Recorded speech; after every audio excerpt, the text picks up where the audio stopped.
guys, welcome back to the UK Crypto Podcast. I'm Paula, and as always, I'm joined by Matty. Some of the smartest people we know in crypto have made the worst decisions. Not because they're reckless and not because they're lazy, and definitely not because they're stupid. Today we're talking about why intelligence doesn't protect you in crypto markets, and in many cases actually works against you. This episode isn't about price predictions or charts. It's about human behaviour, psychology, and the traps that even catch out smart people. So if you've ever thought, I know better than this, but I still did it, this is the episode for you. Right, let's get into it. This episode is sponsored by Bitchinix. Bitchinix is one of the exchanges that we personally use. With the link in the description, you're going to get enhanced sign-up and trading bonuses that you won't get if you go direct to the exchange yourself. These enhanced bonuses are just for our community and our audience here on YouTube and Spotify. If you want to check them out, the link is in the description. So intelligence does not equal emotional control. And that's really important, isn't it? Because I think sometimes people get those two things confused. You can have somebody that is really intelligent, knows all the processes, understands all the reasons behind everything that happens, but doesn't mean in that moment where they're feeling heightened or overwhelmed that they have enough control to kind of grab those emotions and not let them overtake. Yeah, 100%. I think people that have the ability to be able to control themselves is a better skill set to have than being super smart. Now, absolutely, put some balance to that. I know some really, really smart people that are really, really good at trading. I know some really, really smart people that are incredibly bad at trading. And the difference between the two isn't the intelligence levels. It is definitely about their control and whether they can control their emotions. But I think a lot of people that are intelligent, a lot of people that are smart, there's probably been many areas of their life where that intelligence and that kind of mindset maybe has carried them forward and it has protected them. But crypto's not really like that, is it? Just because you are smart does not mean that's going to protect you in the decisions you make. No, I think they are completely different skill sets. Obviously, if you are thick as a door plank, then you're going to find it difficult. We're not talking about that. We're just talking about that some people also, when some people get really good at trading, they automatically assume that makes them smart. Yeah. And actually it probably means they're just more disciplined. Yeah. Does that make sense? Yeah, because markets do really test intelligence. Yeah. And I think that testing of intelligence can be challenging if in other environments, if you've had other jobs where that's really worked for you, that can be something you fall back on and think, yeah, I've got this. I understand the processes. I understand the logic. I know why it works. Yeah. But the markets aren't like that, especially when you're investing your own personal wealth. Do you know, one of the things that I sometimes will see people fall into, and sometimes it's quite a difficult watch to do, is when you've got somebody that clearly is clever, clearly smart, probably successful in almost everything they do. And then because they're trying to overthink trading, you watch their confidence get blasted, bang, bang, bang. And there's big holes in all of a sudden their confidence. They start questioning themselves. And like, sometimes I struggle to see people where that's happened to them. Yeah. And that's quite often over there, especially if it's inside our community. I will step in then and I sort of give them a grounding of why they're potentially feeling like that, what mistakes they're making. Yeah, because if you are a successful person and you've spent your life, especially academics, the more you study, the more you learn, the more you can repeat, and that works, and it creates degrees, it creates qualifications. That's fantastic. But markets don't really do that. And I mean, we've talked about it before on the podcast. You need to have kind of cycles under your belt. You need to have miles under your belt.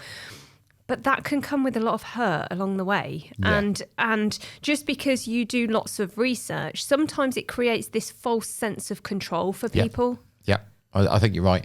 And I think control, is going to pop up a lot over this particular podcast. Yeah. Because I think control is important. So if somebody struggles to control themselves and struggles to control their decision making, then that's going to have an impact on trading. Yeah, absolutely.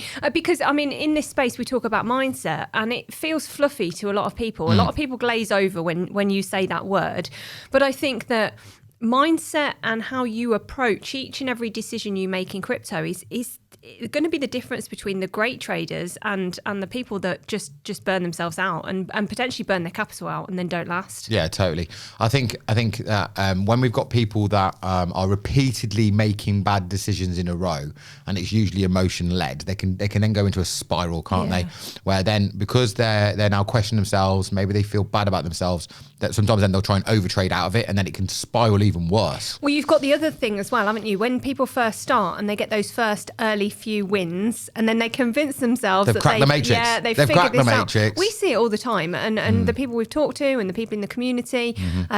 Well, without saying his name, my favourite American. Yes. Yeah. He literally, the words he said, well, you can say, because we talked about it in the car on the way here. Now, what was his exact words he said? So he said, I felt like I'd got this. Yeah. I knew what I was doing, and then my trades were getting bigger and bigger and bigger. And then all of a sudden, he put on this giant trade. The market reversed straight away, and he had a problem with the exchange, and that's a whole nother story.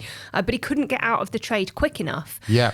But he was confident because he felt like he'd cracked this. Yeah, and if you look at the level of that trade as well, just to understand how he'd probably gone from trading a couple of $100 to a couple of $1,000, and that particular trade that he lost after he thought he'd cracked the matrix. Yeah. He thought, I've got this. Yeah. I keep winning and winning and winning.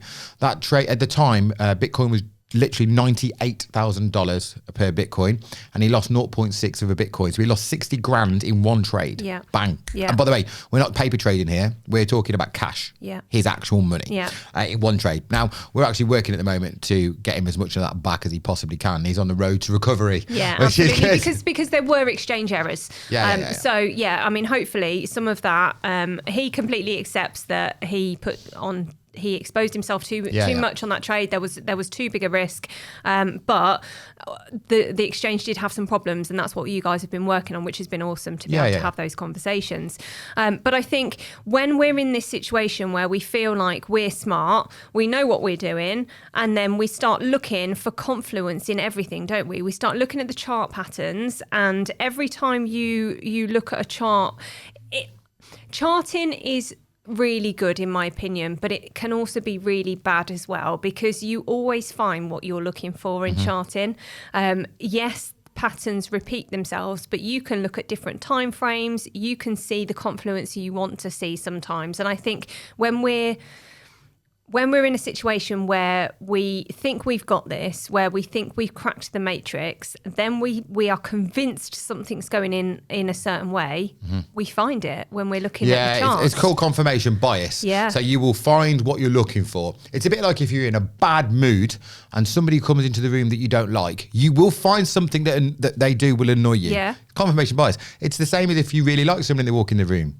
You're likely to be looking for the things that you really like about them. Or if you think you're not a lucky person and something happens that's just normal, and you think, well, obviously it's because I'm not a lucky person. Yeah, but talking about that charting thing at the moment, I've seen this quite a lot recently, especially when you've got pretty new people into crypto, where they maybe have been here 18 months, something like that. And then all of a sudden they've evolved, they've started to study a little bit more of the charts, and then they are absolutely convinced they know what they're going to do. And they will preach to people like they are the all-seeing, all-knowing, this is it, 100% this is what's going to happen.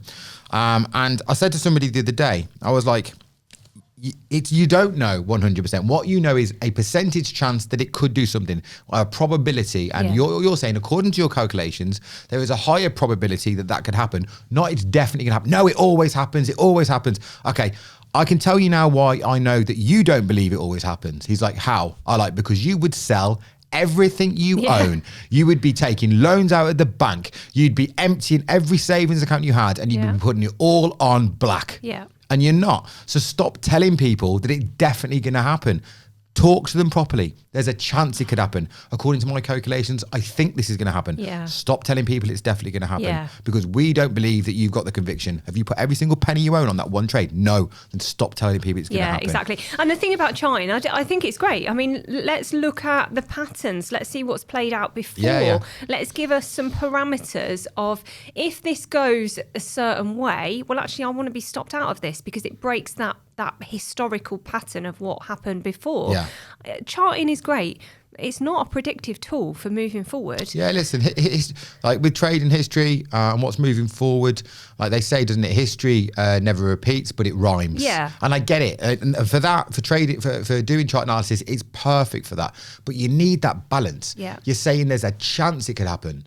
Not it's going to happen. Yeah. And if it does play out the way you think, don't say, see, I told you it was definitely going to happen. No, you didn't. You said it was likely to happen. Yeah, exactly. Don't claim that you're the oracle now that it's done it, because actually most chart analysis give a bearish and a bullish scenario. So in the same speech of what they think is happening that day, they'll say, in the event this plays out, it's going to go up. In the event this plays out, it's going to go down. And then I see them the next day going, I told you. Well, listen, if you've only got two options and you're saying both every day, 50% of the day you're going to be right. Yeah. Do you know what I mean? Yeah, absolutely. And the thing I'd be more, do you know what? Sorry, interrupt you. I'd be more impressed if I only ever saw the chart analysts give one solution per day. And then we'll track how often they're right. But I do understand why they give the bullish and the bearish. No, they should. I think that's a positive thing. Yeah. But then the next day to claim you're a genius after you've said it might go up, it might go down, and then it went down and say, I told you it was going down. Yeah. Well, you didn't. Half of your sentence say it was going to go up as well. Yeah. So let's present this in the correct way, especially for new people into crypto. Otherwise, they might only catch your second video and think, God, they're a genius. But I think also what you got to remember with charting is very often it plays out into these patterns, but people are looking at different timescales. Yeah. So if you are going into a trade, and if your chart analyst that you have caught on, I don't know, YouTube or TikTok is looking at the day chart, and you're doing a short high leverage trade, then what they're saying isn't going to be comparable with the trades that you're doing. Yeah. And I think that's probably something that is important, because chart analysts will give parameters of where it can go, but never time scales, really. No. Because that's very, very difficult to do. And the truth is, Matt, if they all knew the answers to this, they would be putting their life savings on it as well. On and then each they trade, would not be doing chart They'd be doubling up every trade, wouldn't they? analysis on YouTube or TikTok, would they? Because they'd be living on yachts and sailing around the world. Yeah. So I think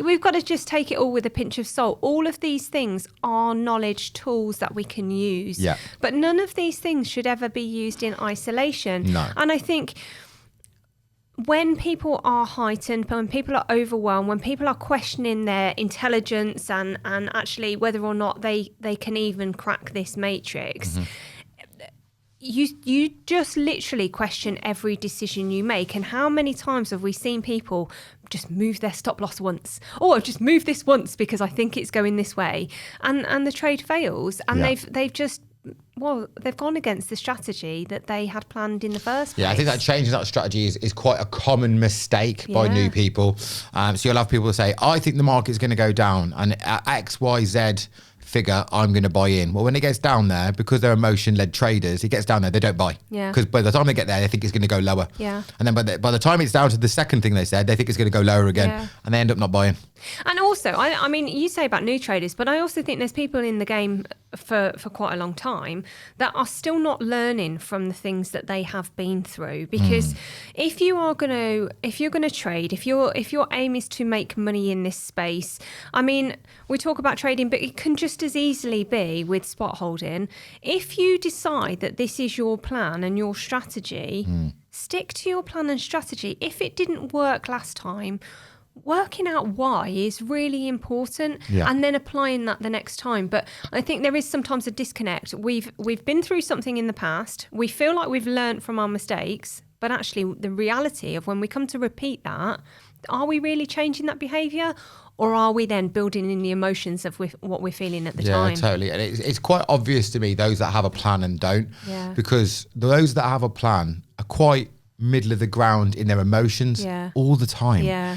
And those that don't have a plan, all of a sudden when it's flying, they're like, do you know what I mean? Because their emotions are heightened, and they're the same people that when it's dropping are doom and gloom, it's going to zero. Yeah. And like, it's obvious to me, without even having a conversation about strategy, they have no strategy. Yeah. And yeah, it's obvious to me when, especially if somebody lands at the wolf pack and they're new, especially at the moment. So at the moment, as we're recording this video, we're in extreme fear, shitstorm everywhere across crypto, and you're seeing some new people land, and I can just tell within about 5, 6, 7 messages what their emotions are like, and that almost every single time. Then I won't tell them. I'm letting the cat out of the bag now. But I kind of guess to see where they're at, and then I'll say to them, "Oh, do you just spy? Or do you trade?" "No, I trade." "Okay, cool."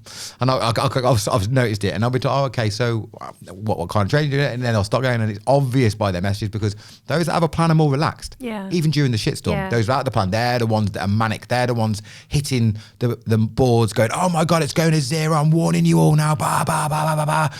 Those are the ones with zero plan. Well, the reality is if the market's going down and you're a leverage trader, well, it doesn't matter, because you're going to make money going down. I couldn't give a shit. Exactly. I said this to somebody the other day, and I could see the way they looked. I don't care what the price of Bitcoin does, or any of them this year. I couldn't care. It doesn't matter, because if it goes down, I'm going to trade down. If it goes up, I'm going to trade up. Yeah. If I'm talking about spot holdings, we go down, I'm going to add to my bags. Like, I have my plan. I don't care. Yeah. And if anything, potentially, I make more money this year if the market has a complete crash than it would do if it just steadily grinded up. Yeah, because that bit of volatility, when you're a leverage trader, you need those swings. You need it to be going up a bit and down a bit. It's more fun, don't get me wrong. When the market is flying, that is my most favourite time on social media. I mean, let's be honest, the summer last year was awesome. I love social media in that zone. Yeah.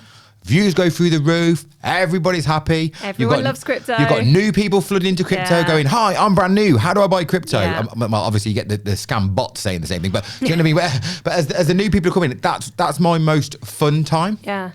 But honestly, probably make more money when it's crashing. Yeah, exactly. And I think when you've got retail traders, when they are emotional, when they're sitting at home on their own worrying, it's a lonely space for a retail trader, isn't it? I think that's what we see in the community more than anything, is just a place where people can kind of breathe and talk through some of these stresses that they're going through. Because when you use the phrase quite often, unless your best friend is into crypto, who do you have to talk about it with when the market goes up? When it goes down, give you a bit of balance, give you a little bit of reasoning, and kind of bring you back to kind of middle ground, so you can start making some sensible decisions. Well, one of the two things happen. Let's say, for instance, imagine the market's pumping. You're making loads of money, right? And you've got nobody to talk to. Yeah. You end up being that guy that talks at people about crypto, but they don't want to talk to you. Now, I refuse to talk to anybody about crypto unless they back me into a corner. Yeah. If I'm out in public and I don't know you, I will not talk about crypto, right? Unless you have literally gone,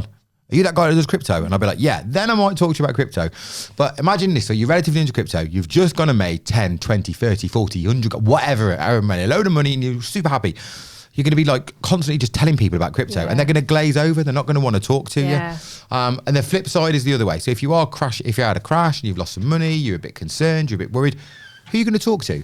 Because nobody's going to want to talk to you. Yeah, exactly. No, so I think having people to sound off to, finding your tribe, is really, really important. Absolutely. Social proof overrides logic, because actually being wrong together feels better than being right on your own.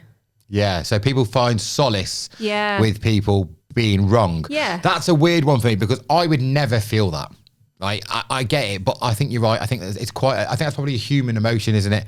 So if you're all doing things with people and you're all wrong together, that feels safer than being brave enough to do something on your own that potentially is right. And especially if you've got things like Twitter's throwing stuff at you, group chats are throwing stuff at you. You've got confident voices in the space hijacking your kind of decision making. You want to feel part of the crew, don't you? And if it's ironic to feel like you want to be part of something even if you're losing. Yeah. Totally. I think your decision making can get swayed. So I can give an example where I actually fell foul of that and changed a trade that I was doing on the basis of people talking to me about what was going to go on. So I'll give you an example. So I was in a long trade on Doge. I know exactly the story you're about to tell. I'll be amazed if you do. Go on. So I was in a long trade on Doge, and I had a significant amount of money on it, right? I'd done all my work. We knew what we were doing. We were going long. Then a member of the Wolfpack landed and said, "Somebody from another group has told me it's crashing." I was like, "All right, okay." They said they found this secret thing in the back end of the charts. I was like, "Right, what secret things?" And they showed me. And I'm going to be honest, I watched it and I was like, wow. Like, that's mental. Oh, what, that chart followed this other chart that happened? A reverse and flipped and upside down. And I was like, oh my God, that's unbelievable. That can't be true. Then over the next few hours, they're going, it's still following it. It's going to happen. Look, if it does this, does that, does this, does that. On this timeline, they were talking about those times. Then when it gets to there, it's going to crash. And I'm like, horse shit. As the hours went by, more updates. Oh my God, it's following it. Jesus, I'm thinking, oh my God, I have got many thousands of pounds or dollars on a long trade. If that plays out, and by the way, over the last 4 hours it's played out, I'm going to lose a load of cash here. So I pulled the trade. Oh my God. At exactly the point where they said it was going to crash, it absolutely flew. Well, and I missed out on about 12 grand. So it wasn't just that you closed your long trade, you also opened a short trade. I did. Yeah. So I know the story because actually, I remember you getting excited about this. And I also remember... I couldn't believe what I was looking at. I'm like, really? I also remember you saying to me, you've got to close your long trade. But that's a typical example, listen, because I'm not perfect. Yeah. I also got sucked in to sensational news and information that had come across to me. And I got sucked into that as well. Broke my strategy, closed my long, opened a short. And if I'd have just listened to what I was doing the first time, I would have been 5 figures better off. Absolutely. Absolutely. But did you know that losses hurt roughly twice as much as gains feel good? Yeah, so I saw this. It's wild. It's a mad to me. stat. And like when I first listened to that stat, I had a good old think about it. And I think it's right. I think it's right because it hurts twice as much if you lose than it actually feels good to win. So I'm better at losing now than I used to be. Yeah. Right? I think learning to lose and being okay with it, I'm not saying just accept losers and it's okay, but like being resilient to them. Yeah. Accept it's a part skill, of the process. And it does. But I think you're right because do I buzz off having a winning trade? Yeah. Will I be thinking about that winning trade for the rest of the day? No. If I lose a trade and it pisses me off, will I be thinking about it for the rest of the day? Probably 2 days. Right? So I think you're right. I think it is. Yeah. I think you're right. I think it is. But also I think also going into that, once people have experienced losses and they hurt, once they've experienced wins, and if we go off your stat this week, so when you have a winning trade, you only get half of the amount of the buzz compared to the double of the loss, right? Yeah. You can see that in the way people are trading because once they've lost a few and it hurts, they're scared to lose again. Yeah. And as I said, sometimes, same as sport, you have to learn to lose sometimes, don't you, in the right way to come back. Yeah. It's the same with trading. And I think you will find some people that they'll have a winning trade and it'll start to flick the other way. They'll shit themselves. They'll pull the trade, even though it's breaking their method, because they're scared to lose again. And then what happens almost every single time? Bang, it carries on. Yeah. It carries on. But I also think that people stay in trades that should have closed them earlier, even at a loss position, at a smaller loss, but they hold on to the trades because they don't want it to close in a loss, in that hope it's going to reverse.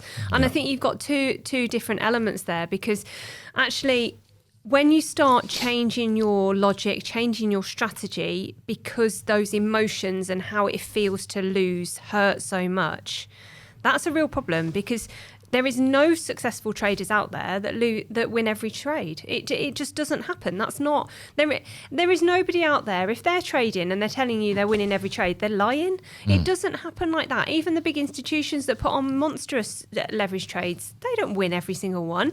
But what they do is they don't risk too much of their investment part in that trade, and they risk manage better than a lot of retail traders do.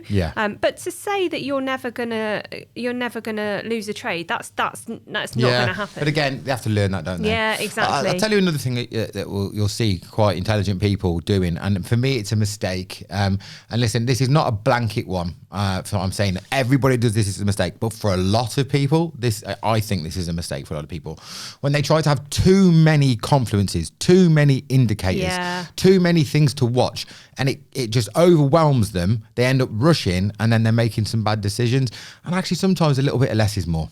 Well, exactly, because when you look at TradingView, you can have subscriptions that you can have like 25, 50 indicators. How can anybody use those amount of indicators? Because they will show you different things. They're looking for different confluences. So it's almost impossible to to use that amount of data. You've got to just find the things that you find the easiest to get your head around. And just because I find something that works for me doesn't mean it's going to be the same thing for you. And that's why there are so many indicators out there, because different things you love work the Stokes, don't you? people. You love the Stokes. I do. I really like them because I never look at them. They give me that the final check in the box, because I use the other indicators, and then when I look at the Stokes, they are the final thing for me. Do you know I don't have Stokes on my charts? If I want to know the Stokes, I shout to you, Paula. I know, yeah. What's the Stokes on XRP on 2 hour or whatever? I don't even put it on there. Yeah. I don't even put it on there. Yeah, but if I'm honest, that I use them because I visually like that they give me Makes sense confidence. to you, yeah, exactly. And you've got to find the things that work for you. Just because you've got more data doesn't mean that you've got more information. Sometimes too much data can just be too overwhelming. Well, I think sometimes one of the biggest issues with more data is, are you quick enough to process all that data to execute a trade? So I'll give you an example. With our automation that we've got going, which is the Wolf automations, right? Yeah. It's got so many confluences that I don't think even me and you together, if we were both trying to copy what it's doing, would be able to do it, because there's too many confluences that you need at that precise moment. You won't be able to do it. Exactly. So I think trying to have too many things is just going to cloud a lot of people. And listen, I'm not saying what the sweet spot is, because I don't think it's a right or wrong answer for this. But I would say, unless you are a very experienced trader, just try and trim down a little bit. Yeah, exactly. Get really good at a few things. Yeah.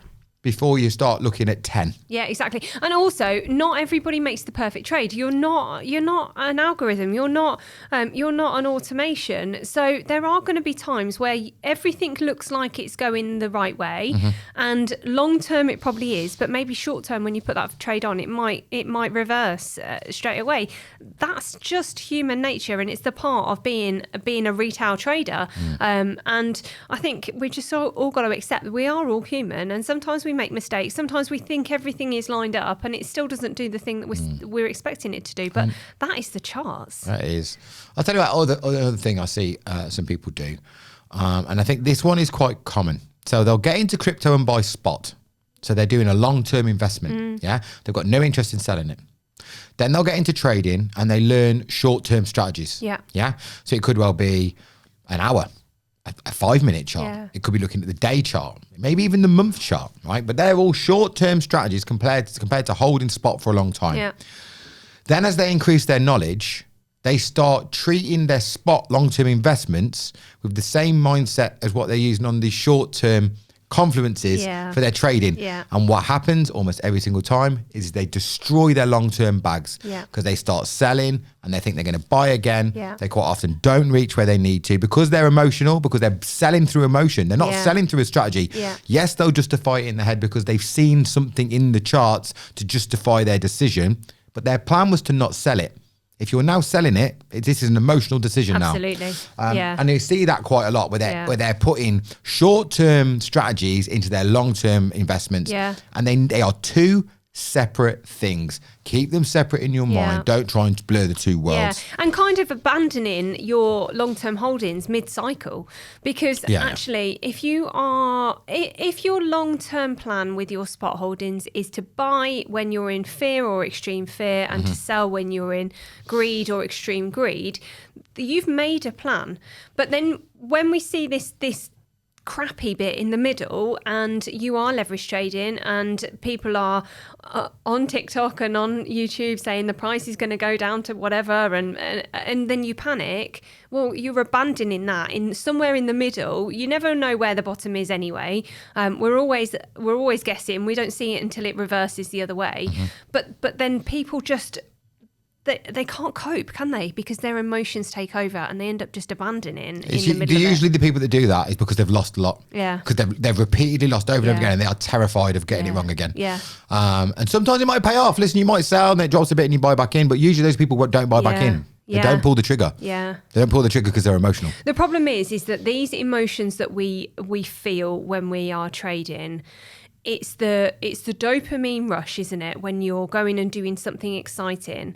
But when you're at that bottom and when you're overwhelmed and you're stressed and your body's releasing all of your survival chemicals, all that cortisol and adrenaline, and in those moments, actually, that volatility, it triggers something quite primal in us. 100%. And you can't live in that heightened stress state. Nobody is capable of doing that. It has long-term effects on our body, on our mental health, and actually our brains treat those price fluctuations, particularly when our body's creating loads of stress hormones, as every single price change is danger. And I just don't know how people live in so that. here's a really sad stat for you.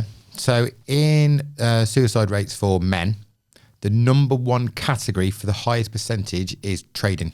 Mad. For men. Mad. I don't know about women, but I saw it on a male podcast. Yeah, that's crazy. By the way, the podcast was nothing to do with trading. So it was just men. Yeah. And I'm like, raw. Yeah.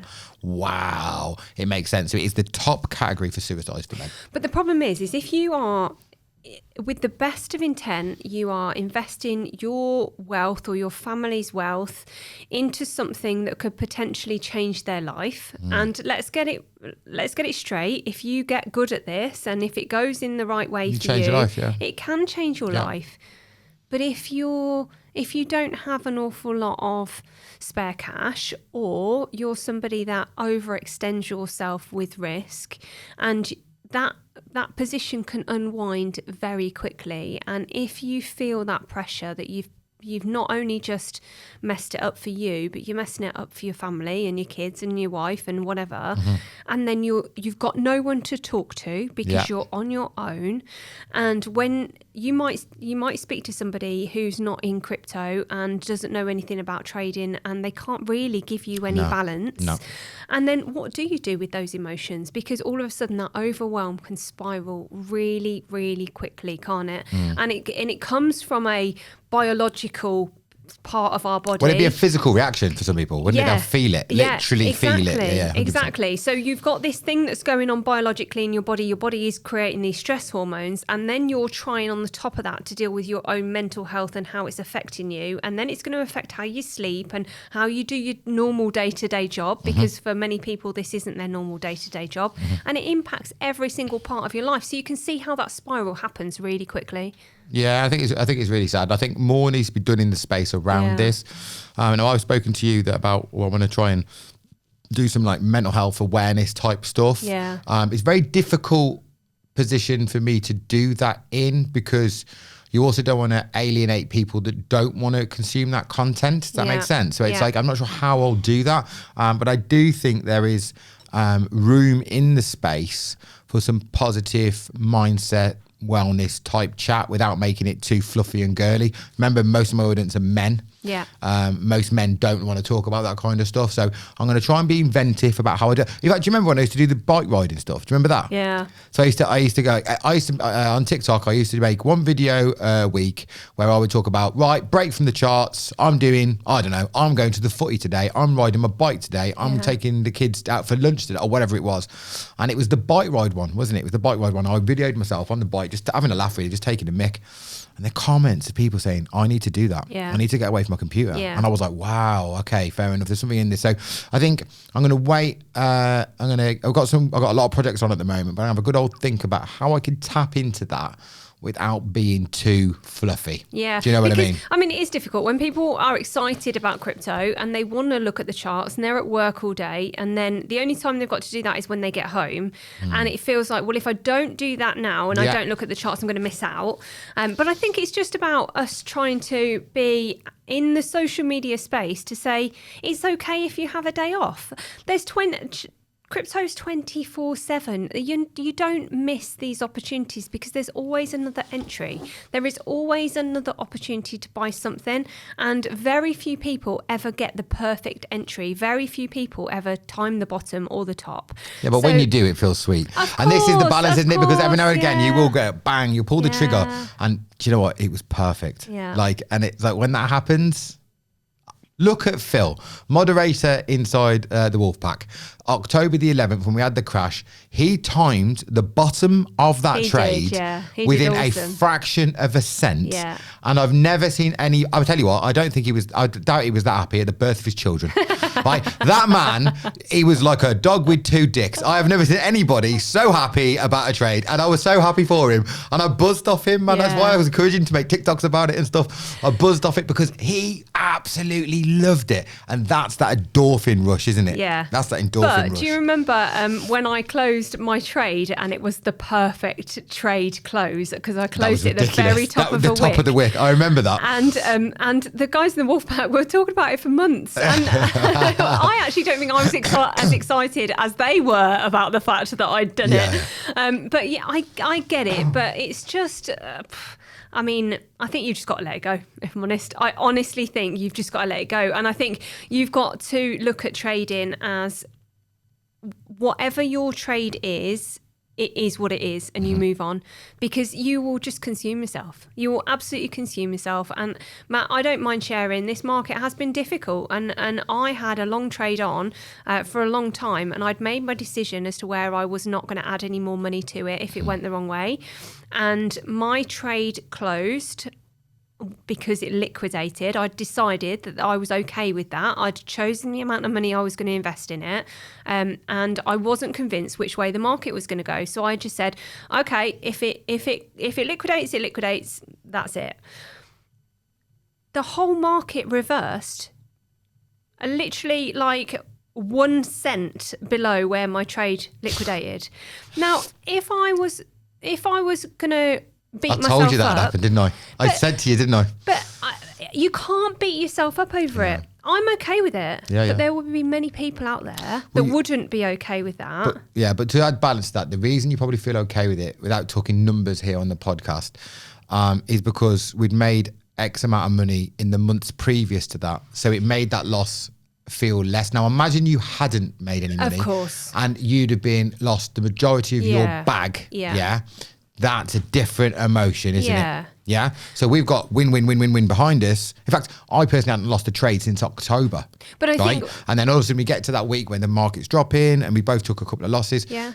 That's not as... It could have been worse. But it's about overextending yourself, isn't it? And it's about not managing your risk, because ultimately you should only ever be risking a certain percentage of your trading pot anyway. We shouldn't be overextending ourselves, and those losses shouldn't hurt as much because we're not overextending ourselves. And that's why we go back to the plan again, don't we? We go back to people not sticking to a plan. Yeah, exactly. Because they all have a good plan at the beginning and they get dragged into deep water, don't they? Yeah, absolutely. Going back to the podcast title, which is about smart people making mistakes. I think out of everything we've just talked about there, I think there's a common denominator in all of them. They're all slightly different elements we spoke about, but they all come down to the same thing, in my opinion, which is about discipline. Yeah. That sometimes it's not about intelligence, it's about can you follow rules. Yeah. Now, I think being smart and having a fast thinking brain definitely helps. Yeah. But if you're smart involves you trying to think that you can outsmart everything and outthink everything, you're usually onto a loser. You need that discipline. You also need that little bit of spark inside you to think outside the box, and combining those two things.